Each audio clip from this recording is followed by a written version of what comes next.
لێرە لەم خانووی پشتی منەوە نامەی سربەخۆیی ئەمریکا، جاردانی سربەخۆیی ئەمریکا لەسەر دەستی تۆماس جیفرسۆن کە سێەم سەرۆکی ئەمریکا بوو پێشەوەی بێتە سەرۆک. ئەو نامە بەهێزەی نووسی و سربەخۆیی ئەمریکا ڕاگەیەنرا.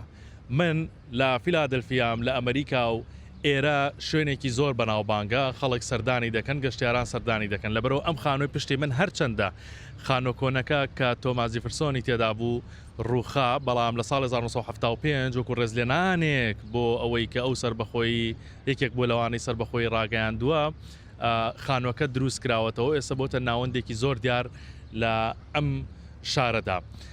تۆماس سێەم سەرۆکی ئەمریکا بوو لە ساڵی 1901 بۆ 1909 خولەکانی سەرۆکایەتی خۆی بەڕێکرد.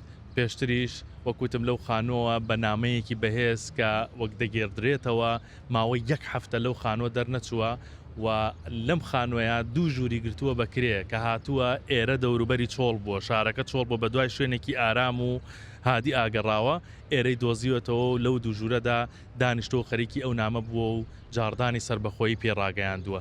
لە بەرامبەری ئێرەوە لە بەرامبەری خانۆکەوە زەنگێکەیە، ئەو زەنگەش بە هەمان شێوە تەواوکەری ئەوەیە کە لە ڕۆژی سربەخۆییە بەو زەنگە خەڵکیان ئاگادار کردوێتەوە و هاتوونەتە سەر شەقام. حتممە زەنگەکە پێشتر هەبووە پێش ڕۆژی سربەخۆیی، لەبەرەوە و کاتە بۆ لە پەرلەماندا بۆ کۆکردنەوە و ئاگادارکردنەوەی ئەندامانی پەرلەمان بەکاردێنرا.